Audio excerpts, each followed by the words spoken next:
안녕하세요. 맛있는 성경, 오늘은 출애굽기 9장과 10장을 함께 나누겠습니다. 이제 애굽에 하나님의 재앙이 내리기 시작했습니다. 그리고 바로는 계속해서 하나님에 대한 거부와 용서를 구하는 모습, 그리고 또다시 그러한 약속을 뒤집고 백지화시키는 모습들, 결국은 그 한 명의 지도자로 인해서 애굽의 백성들, 그리고 자신, 그리고 많은 사람들이 피해를 입고 상당히 어려운 삶을 살아가게 되죠. 이런 것들을 보면서 한 사람의 개인뿐만 아니라 그 공동체의 리더십, 우리 국가의 이제 여러 정치, 경제, 사회, 문화, 거기에 존재하는 그 리더십들의 중요성, 이런 것들이 부각되기도 합니다.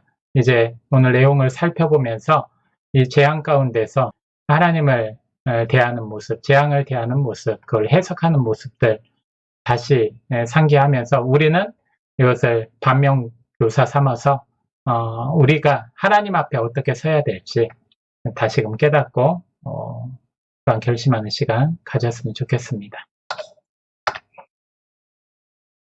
이제 다섯 번째, 여섯 번째 재앙을 하나님께서 이제 애굽 땅에 내리십니다. 다섯 번째 재앙은 전염병입니다. 성경에서는 뭐 전염병이라는 언급보다는 이제 가축들이 죽어나가는 모습을 보여주죠. 6절에 애굽의 모든 가축은 죽었으나 이스라엘 자손의 가축은 하나도 죽지 아니한지라. 앞서 말한 것처럼 지난 시간에 이제 구별된 재앙이라고 했죠. 하나님의 백성들과 애굽의 백성들, 그리고 하나님을 섬기는 사람과 또한 하나님을 섬기지 아니하고 우상을 섬기는 사람들의 그 구별을 하나님께서는 보여주면서 하나님의 능력이 어떠한지를 목도하게 하신 거죠. 그래서 다섯 번째 재앙에서는 전염병으로 여호와가 이스라엘의 가축과 애굽의 가축들을 구별해서 애굽의 모든 가축들이 죽었다고 나옵니다. 앞서 말한 것처럼 첫 번째 재앙이었던 이제 피해 재앙이 있죠. 피해 재앙. 이 나일강이 이제 피로 변한 이 재앙을 통해서 물고기 또한 뭐 식수 뭐 이런 것들이 이제 거의 전멸을 한 거죠. 그리고 지금 여기서는 이제 전염병을 통해서 이제 가축들이 전부 죽임을 당합니다. 지금 여기를 보면 이제 하나하나 보면은 물고기로 우리가 이제 연명할 수 있고 가축을 잡아서 연명할 수가 있는데 그 생명을 연명할 수 있는 우리의 식량들 이것들이 하나하나 이제 전멸하고 재앙을 통해서 많은 백성들이 고통을 당하는 이제 모습들을 보여줍니다. 그리고 여섯 번째 재앙이 악성 종기입니다. 사람이든 동물이든 악성 종기가 나는 거죠. 11절에 악성 종기가 요술사들로부터 애굽 모든 사람에게 생겼음이라. 그러니까 처음으로 인명피해가 발생되는 상황이 나온 거죠. 이 인명피해에도 불구하고 바로는 강팍함을 버리지 못하고 계속해서 하나님을 거부합니다. 결국 일곱 번째 재앙이 나오죠. 25절에 유박이 애굽 온 땅에서 사람과 짐승을 막론하고 밭에 있는 모든 것을 쳤으며 이제 우박의 재앙을 내립니다. 근데 이 우박의 재앙을 내리니까 방금 읽은 것처럼 뭐 밭에 채소, 과일 뭐 이런 것들이 거의 쑥대밭이 되는 것이죠. 그래서 이런 것들을 쳐서 사람들의 고통뿐만 아니라 이제는 생명까지도 위험에 처하는 상황에 이르게 되고 우박을 또 맞으면서 상해를 입고 죽는 사람들도 나왔겠죠. 이처럼 점점 더 삶이 피폐해지고 점점 어려워지는 상황에서 바로는 어떠한 행동을 할지 한번 살펴보도록 하겠습니다. 우박을 내리기 전에 하나님께서 이제 모세를 통해서 이 부분을 경고했죠. 그런데 그 경고를 듣고 대비를 한 사람들은 피해를 보지 않고 돌이키지 않은 자들, 이 사람들은 온전히 우박의 피해를 다 입었죠. 20절과 21절의 내용을 한번 보면 바로의 신하 중에 여호와의 말씀을 두려워하는 자들은 그 종들과 가축을 집으로 피하여 들였으나 여호와의 말씀을 마음에 두지 아니하는 사람은 그의 종들과 가축을 들에 그대로 두었더라. 이렇게 나와 있죠. 그래서 여기 돌이킨 사람과 돌이키지 않은 사람이 이제 확연히 구분이 되죠. 물론 이스라엘 백성과 애굽 백성이 구분이 되지만 그래도 애굽 백성들 중에도 하나님의 말씀을 이제 두려워하는 자들이 생긴 것이죠. 하나님은 선택의 기회를 주십니다.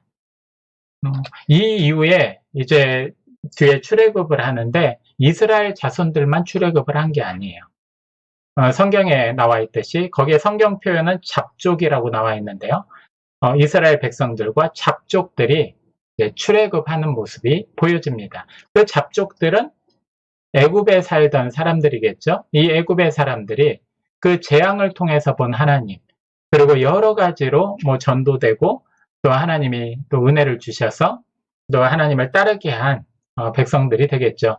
이러한 사람들, 그런 사람들에게도 하나님은 은혜를 주시고 기회를 주시는 거죠. 지금도 마찬가지고 이전에도 마찬가지입니다. 하나님은 악한 사람이든 선한 사람이든 구분하지 않고 동일하게 공평하게 은혜를 주기 위해서 모든 환경을 만들어 주시죠. 하지만 방금 읽었던 20절과 21절 말씀처럼 그것에 돌이킨 자가 있고 돌이키지 않고 내 욕심과 탐욕과 고집대로 사는 사람이 분명히 있다는 것이죠. 우리는 하나님 앞에 고집을 부리는 게 아니라 하나님 앞에 은혜를 구하는 자녀들이 되었으면 좋겠습니다. 회개는 잘못을 깨닫고 죄의 자리를 벗어나는 것입니다. 그러니까 삶의 방식을 바꾸는 것도 회개의 일종이죠. 여기에서도 구별된 재앙이 있었죠. 26절에 이스라엘 자손이 있는 고센 땅에는 우박이 없었더라. 결국 바로가 손을 들었죠. 27절, 28절 보면 내가 범죄하였노라 했는데 이제 우박이 그치고 나서는 바로가 다시금 언제 그랬냐는 듯이 그 약속을 백지화 시킵니다. 결국 8번째 재앙을 맞이하게 됩니다. 8번째 재앙은 메뚜기 재앙이죠. 메뚜기는 고대시대 인간의 삶을 위협하는 최고의 재앙이었습니다. 지금도 그런 메뚜기 재앙들이 많이 일어나고 있죠. 얼마 전에 이제 중국이나 동아프리카 이런 부분에 메뚜기 떼가 창궐하여서 상당히 많은 식량들이 피해를 입었던 것을 뉴스를 통해서 보았습니다. 메뚜기라는 존재는 그 때로 일어나기 때문에 이 때로 일어나는 이 메뚜기를 어떻게 살충제나 벌레 잡는 도구로 잡을 수가 없어요. 결국 이것은 그냥 그대로 방치할 수밖에 없는 상태고 고대 사회로 갈수록 더더욱이 열악했겠죠. 메뚜기가 일어났다. 이 절대 절망의 상황에 이른 거죠. 여기 메뚜기 재앙이 일어나죠. 이거는 이제 지금 물고기 이것과는 상관없다고 하고 가축은 먹을 수는 없지만 지금 여기에서 채소, 과일, 그래도 우박을 통해서 그래도 약간이라도 남아있는 그 채소, 과일들 뿐만 아니라 녹색을 띠고 있는 푸른색 그 식물까지 전부 초토화됐다고 나왔죠. 그러니까 이 나머지 것들, 나머지를 전부 이들이 갉아먹은 것이죠. 무슨 말이냐면 우리가 삶에 있어서도 여지가 있잖아요. 실패를 보고 고난을 당해도 그 여지를 가지고 이것만 바라보고 사는 사람들이 있죠. 그런데 그 마지막 남은 이 소망, 빛, 이것까지도 꺼트리고 전부 제거하는 것, 바로 메뚜기 재앙이 그런 역할을 합니다. 그래서 이 메뚜기 재앙을 통해서 우박의 재앙을 피한 극수량의 채소와 열매까지 메뚜기가 깨끗하게 처리했다고 13절부터 15절까지 나오죠. 바로가 다시금 회개합니다. 이거는 이제 거짓 회개죠. 내가 범죄하였노라. 이 죽음의 재앙을 내게서 떠나게 하라. 하지만 메뚜기가 사라진 뒤에 다시금 바로는 자기의 고백을 백지화시킵니다. 결국 바로는 자신이 가지고 있는 기득권, 뭐예요? 다른 거 다 빼놓고라도 지금 노예들, 장정만 60만 명이니까 사람들 다 포함하면 신학자들은 이제 적게는 200만 명, 많게는 한 400만 명 정도의 노예를 보내는 거죠. 당시에 애굽의 인구가 600만 명이라고 했다고 기록이 나와 있습니다. 그러면 600만 명 중에 200만 명 아니면 400만 명, 이것은 인구의 반이 사라지는 것이죠. 그리고 그 인구의 반이 전부 노동력을 담당했던 노예였기 때문에 이것은 협상의 여지가 없는 것이죠. 그 여지를 갖더라도 확보하려고 하죠. 우리 애굽에서 제사를 지내라. 나가려거든 애들만 데리고 나가고 지금 소나 이런 것들은 데리고 가지 말아라. 뭐 이런 여러 가지 얘기를 하겠죠. 지금 바로도 그러한 협상을 합니다. 협상을 하면서 이제 먼저 회개를 외치죠. 하지만 이게 나중에는 거짓으로 드러나죠. 결국 바로는 어떠한 희생을 치르고 어떠한 재앙을 받고 뭐 백성들이 죽어나가고 가축들이 전부 죽고 채소 과일이 초토화가 되어도 그 바로가 가지고 있는 기득권, 즉 노예들, 자신의 권세를 유지하게 한 노예들에게 집착하고 그 탐욕을 버리지 못해서 바로는 계속해서 하나님의 재앙을 받고 있는 것이죠. 여기 한 사람이 두 주인을 섬기지 못할 것이니 너희가 하나님과 재물을 겸하여 섬기지 못하느니라. 아멘. 바로는 재물을 섬겼습니다. 재물을 선택한 것이죠. 하나님을 선택하면 재물이든 무엇이든 하나님의 주권 안에서 그것을 보존하거나 얻을 수 있는데 어리석게도 전능하신 하나님을 버리고 썩어질 재물을 택하여서 재앙을 입고 있는 것입니다. 이 9번째 재앙은 흑암의 재앙입니다.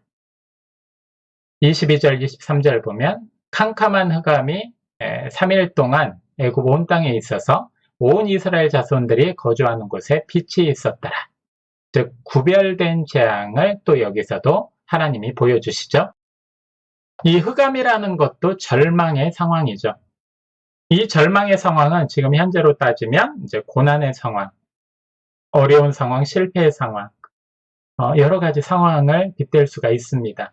많은 사람들이 동일하게 그렇게 고난을 당하고 당연하게 그럴 수밖에 없는 상황. 지금 여러 가지 팬데믹 상황으로 어려움을 당하고 있는 것도 어쩔 수 없는 상황이라고 할 수밖에 없죠.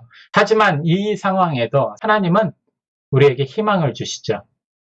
이유는 나의 자녀니까. 그래서 다른 사람들은 그러할지라도 나의 자녀, 나를 택한 자녀만큼은 구별되게 하나님께서 결과물을 주시는 것이죠.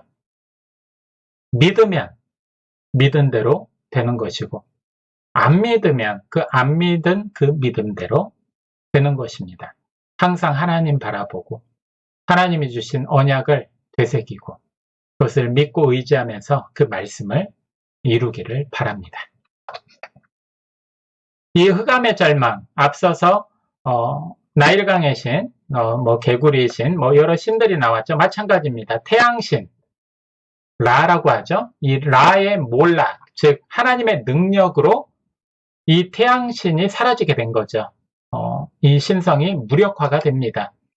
또한 태양신의 아들이라고 자부하는 게 바로죠. 그래서 애굽의 왕은 태양신의 아들이다. 즉 애굽의 태양신뿐만 아니라 이 절대적인 신뿐만 아니라 재앙을 통해서 그의 아들인 바로까지도 몰락하고 있는 모습을 이제 우리가 말씀을 통해서 보게 됩니다. 결국 애굽에 있는 모든 신들, 이들에게 생명과 이들의 삶의 근원이 되는 모든 생명의 힘들이 사라지고 또한 하나님의 능력이 부각되는 그러한 사건이 바로 이 재앙의 사건들입니다. 바로는 타협안을 제시합니다. 하지만 모세는 거절하죠.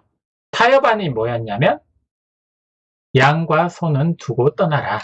앞서 말한 것처럼 이제 자신의 어떤 탐욕, 권세 이것까지는 이제 다 잃어버렸으니까 거기까지는 이제 처치하고라도 양과 소는 두고 떠나라 이렇게 얘기하죠. 하지만 한 마리도 남길 수 없습니다. 모세는 대답을 합니다. 소나 양을 놓고 가라 한 이유가 뭐 그들이 그걸 가지고 뭐 제사 지내고 이게 아니라 제가 이렇게 쭉 쓴 이유가 있죠. 여기까지 해서 이제 전부를 잃어버렸어요. 이제 굶어 죽을 일밖에 없어요. 먹을 게 없어요. 인육을 먹을 수도 없고 결국 이들을 이제 흑암까지 몰려와서 바로는 두려움에 떨었겠죠. 이제 보내겠다. 보내긴 보내겠지만 식량은 놓고 가라. 최소한 그거죠.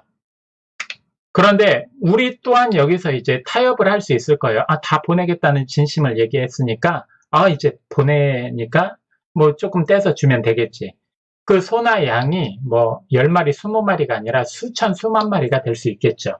그런데 광야에서 하나님께서 제사를 지낼 때 하나님 앞에 번제로 드릴 뭐 소 한 마리, 뭐 양 한 마리, 그 다음에 광야에 있는 동안에 또 젖과 꿀이 흐르는 땅이 가나안 그쪽이니까 대충 뭐 한 달에서 3달 정도 제사를 드릴 몇백 마리만 있으면 되고 나머지는 놓고 갈 수도 있는 것이죠. 이게 타협이고 협상이죠. 그런데 모세는 달랐어요. 모세는 25절, 26절을 한번 보면 그 이유가 나오는데 모세가 이르되 왕이라도 우리 하나님 여호와께 드릴 제사와 번제물을 우리에게 주어야 하겠고 우리의 가축도 우리와 함께 가고 한 마리도 남길 수 없으니 이는 우리가 그 중에서 가져다가 우리 하나님 여호와를 섬길 것임이며 또 우리가 거기에 이르기까지는 어떤 것으로 여호와를 섬길지 알지 못함이니이다. 이렇게 얘기를 해요. 쉽게 얘기하면 우리가 광야에서 제사 지낼 때 당신도 하나님께 그 제물을 바쳐야 되는데 도리어 왜 우리한테 달라고 하느냐. 그리고 우리가 이걸 다 가져가는 이유가 뭐 양식도 되겠지만 하나님께 무엇을 드려야 할지 알지 못한다. 구약시대 때도 그렇지만 신약에서도 제물을 가지고 예루살렘 성전으로 올 때 그 제물이 될 동물들을 이제 신약에서는 거기에서 사가지고 하나님 앞에 바쳤죠. 이유는 데리고 오는 동안에 병도 들고 다치기도 하고 또 파리해집니다. 상당히 약해지죠. 이걸 하나님 앞에 드릴 수 없다는 것이죠. 마찬가지로 모세도 하나님 앞에 우리가 그냥 정한 거 가지고 가다가 하나님 앞에 온전하지 못한 것을 드릴 수도 있다. 무엇을 드릴지는 우리는 모른다. 그러니 이 중에서 가장 좋고 흠이 없는 것으로 드려야 하기 때문에 가장 하나님께 고귀하고 소중한 것을 드려야 되기 때문에 나는 너에게 한 마리도 줄 수 없다고 이야기를 합니다. 여기 모세가 한 마리도 남길 수 없습니다. 그 중에서 가장 좋은 것을 여호와께 드려야 하기 때문입니다. 이렇게 이야기를 하죠. 우리도 마찬가지죠. 우리가 이 부분은 이제 하나님 앞에 드려지는 것들과 엮어서 적용해 볼 수 있는 거죠. 부단 헌금뿐만 아니라 하나님 앞에 나아가는 우리도 산 제물이기 때문에 교회에 출석할 때, 예배 출석할 때 여러 가지 상황에서 하나님을 우리가 항상 대면해야 됩니다.